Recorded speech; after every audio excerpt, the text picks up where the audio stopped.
नमस्कार व्यूअर्स, आप और हम सब एक और दिन के बाद नए साल का स्वागत करने वाले हैं। हम सब उम्मीद करते हैं कि आने वाला साल हमारे देश की तरक्की और पीस के लिए बहुत ही अच्छा होगा। पर नए साल में जाने से पहले अभी इस साल में जो मिसहैपनिंग्स हुई हैं, जिसकी वजह से हमारे देश और इसमें रहने वाले लोगों को ठेस पहुंची है, उसके बारे में भी बात करना जरूरी है। क्या हम इस साल के दुखों को नेक्स्ट ईयर कैरी फॉरवर्ड करने वाले हैं? ये एक सवाल हमें काफी ज्यादा सताया जा रहा है। अब आप सोच रहे होंगे कि हम किस दुख की बात कर रहे हैं। दरअसल ये मामला वो है जिसे अब तक कोर्ट से इंसाफ की उम्मीद है। आरजीकर मेडिकल हॉस्पिटल और कॉलेज में हुए रेप और मर्डर केस का ये मामला इतना संगीन है जिसकी आग अब तक डॉक्टर्स और विक्टिम के पेरेंट्स के अंदर जल रही है। वो लगातार प्रोटेस्ट कर रहे हैं और कोर्ट के दरवाजे भी खटखटा रहे हैं ताकि विक्टिम को इंसाफ मिल सके। हालांकि जैसे जैसे ये साल अपने अंत की तरफ जा रहा है, इस केस में ऐसे ट्विस्ट और टर्न्स अनफोल्ड हो रहे हैं जो मामले को और भी सीरियस और कंफ्यूजिंग बना रहे हैं। क्या ये इन्वेस्टिगेशन कॉम्प्रोमाइज्ड हो गई है? क्या इन्वेस्टिगेशन में फॉल्ट है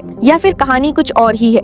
ऐसे कई सारे सवाल और कंक्लूजन कुछ न्यू अपडेट्स के बाद सामने आए हैं, जिसके जवाब के लिए केस का सुलझना बहुत जरूरी है। आपको बता दूं कि आरजीकर मेडिकल हॉस्पिटल के सेमिनार हॉल में मेडिकल स्टूडेंट की रिकवरी के केस में कुछ न्यू हेडलाइंस रिवील हुई हैं।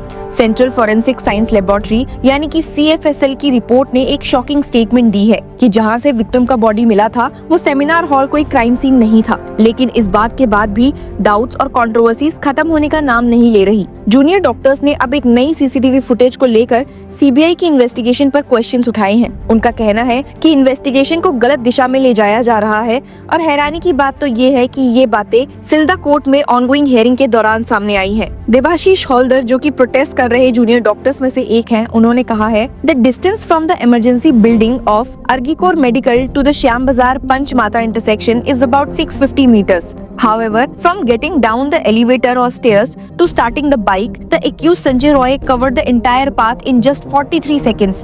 This CCTV submitted by the CBI is raising doubts in our minds. Even Superman cannot cover such a distance in a short time. So is something being hidden? Debashish ने आगे clarify किया है that we are raising questions because we are not sure about the matter. We have several doubts in the investigation process. Once we clear them, there will be no more doubts. आपको बता दूं कि CBI की तरफ से इस बारे में अब तक कोई रिस्पांस नहीं मिला है। जैसे कि आप जानते हैं कि केस में नए ट्विस्ट तब आए थे जब आरजीकर के फॉर्मर प्रिंसिपल संदीप घोष और ताला पुलिस स्टेशन के फॉर्मर OC अभिजीत मंडल को बेल मिल गई थी, क्योंकि CBI ने 90 दिन के अंदर चार्जशीट फाइल करने में फेल हुई थी। ये डेवलपमेंट विक्टिम के पेरेंट्स के लिए एक और बड़ा झटका थी। इसके बाद उन्होंने कलकत्ता हाई कोर्ट में एक फ्रेश पिटीशन डाली जिसमें उन्होंने अपनी बेटी की डेथ की इन्वेस्टिगेशन पर 42 क्रिटिकल क्वेश्चंस रेज किए हैं। पेरेंट्स के क्वेश्चंस सीधे सीधे इन्वेस्टिगेशन की ऑथेंटिसिटी को चैलेंज करते हैं। उन्होंने पूछा है कि क्यों लास्ट राइट्स इतनी जल्दी परफॉर्म की गई, क्यों सेकंड ऑटोप्सी की डिमांड को इग्नोर किया गया, जब बॉडी रिकवर हुई तो उसे डेड डिक्लेयर करने में इतना टाइम क्यों लगा, अगर विक्टिम उस वक्त जिंदा थी तो क्या उसे बचाने की कोशिश नहीं की गई, सेमिनार हॉल में स्ट्रगल की कोई एविडेंस नहीं मिले तो क्या असल क्राइम सीन कहीं और था, और क्या सेमिनार हॉल को सिर्फ कवर अप के लिए यूज किया गया। और अब तो CFSL की रिपोर्ट ने भी इस केस में नए डायमेंशंस को ऐड किया है। उन्होंने कंफर्म किया है कि सेमिनार हॉल क्राइम सीन नहीं था। ये रिपोर्ट जो 12 पेजेस की है, फॉरेंसिक एनालिसिस के थ्रू ये प्रूव करती है कि सेमिनार हॉल में स्ट्रगल का कोई निशान नहीं था। लेकिन इसका मतलब है कि असली क्राइम सीन कहीं और था, और ये बात प्रोटेस्ट को और भी ज्यादा एग्रेसिव कर रही है। सिर्फ इतना ही नहीं, DNA एनालिसिस ने केस में और ज्यादा कॉम्प्लेक्सिटी क्रिएट कर दी है। कुछ मीडिया हाउसेस ने बताया है कि रिपोर्ट के अनुसार विक्टिम के लार्ज इंटेस्टाइन, निपल और वेजाइनल सैंपल का DNA एनालिसिस किया गया, लेकिन ये सब रिजल्ट्स और भी ज्यादा शॉकिंग थे। इन रिपोर्ट्स का मानना है कि लार्ज इंटेस्टाइन का DNA एक औरत का है, लेकिन वो विक्टिम का नहीं है और ना ही वो संजय का है। तो अब सवाल ये उठता है कि वो औरत कौन है? क्या वो इंसिडेंट के वक्त वहाँ थी? अगर थी तो उसका रोल क्या था? फर्दर ये भी रिवील किया गया कि वेजाइनल स्वैब के DNA सैंपल में भी एक और औरत की प्रेजेंस पाई गई है। D12S391 मार्कर क्लियरली ये दिखाता है कि विक्टिम के सैंपल में किसी और औरत का जीनोटाइप मिक्स है। ये जीनोटाइप 16/22 है। ये डिस्कवरी प्रोटेस्ट कर रहे डॉक्टर्स के डाउट्स को और ज्यादा स्ट्रॉन्ग बनाता है। साइंटिस्ट और DNA एक्सपर्ट पार्था प्रतिम मजुमदार का कहना है, these samples have come, which means there have been contamination with another woman DNA sample. It is not clear where that woman came from. आपको बता दूं कि रिपोर्ट के मुताबिक 29 DNA सैंपल्स एनालिसिस किए गए और उनमें से 3 सैंपल के डाटा में ट्विस्ट दिखाए गए हैं। एनल स्वैब, निपल स्वैब और वल्वर स्वैब के सैंपल्स विक्टिम और संजय के नहीं थे। ये पता चलता है कि कोई और इंडिविजुअल भी वहाँ था, लेकिन उसकी आइडेंटिटी अब तक क्लियर नहीं है।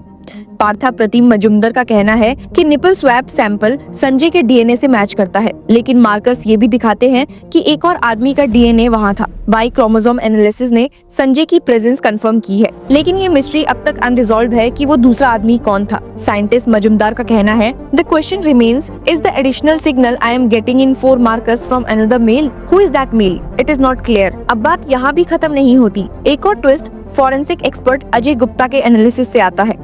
उनका कहना है that according to the autopsy report, a white, thick, sticky fluid was found in victim's vagina. What is that? Fluid or genital fluid? It would have been better if that has been stated. The bite marks on the breast were examined. The Y chromosome were found there. So there was a man there who left a bite mark on the breast. That is the proof. ये case सिर्फ एक criminal investigation नहीं, एक psychological और social puzzle भी बन चुका है। प्रोटेस्ट कर रहे डॉक्टर्स का कहना है कि अगर डीएनए सैंपल्स और फॉरेंसिक एविडेंस क्लियर नहीं है, तो इन्वेस्टिगेशन पर कैसे भरोसा किया जा सकता है।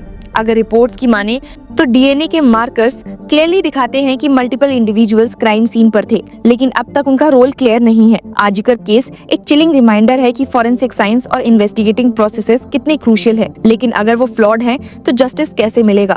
विक्टिम के पेरेंट्स और जूनियर डॉक्टर्स दोनों ही एक ऑनेस्ट और अनबायस्ड इन्वेस्टिगेशन की डिमांड कर रहे हैं। उनका कहना है कि जब तक सारी एम्बिग्विटीज क्लियर नहीं होती, तब तक जस्टिस के चांसेस ना के बराबर हैं। क्या सीबीआई केस के सारे लूपहोल्स एड्रेस कर पाएंगी? क्या डीएनए सैंपल्स के थ्रू जस्टिस का कोई कंक्रीट रास्ता मिलेगा? ये सवाल अब भी अनआंसर्ड है और इन्हीं क्वेश्चंस के साथ ये केस एक नेशनल लेवल डिबेट बन गया है। पर हम उम्मीद करते हैं कि अगले साल में इस केस का फैसला जल्द ही होगा, दोषियों को सजा मिलेगी और विक्टिम को इंसाफ भी मिलेगा। सो stay tuned with Law Chakra to know more updates on the Arjikar case. Hello law lovers and justice seekers, welcome to law Chakra. हम आपके लिए लेकर आए हैं कुछ बहुत ही exclusive. Introducing law Chakra prime membership, जो आपको देगा exclusive access like never before. चाहते हो कि सबसे पहले आपको मिले latest legal updates? Law Chakra prime के साथ आपको मिलेगा early access to exclusive content, critical case analysis, courtroom battle का ब्रेकडाउन, वो भी बाकी व्यूअर्स से पहले। मोर अपडेट्स, मोर एनालिसिस,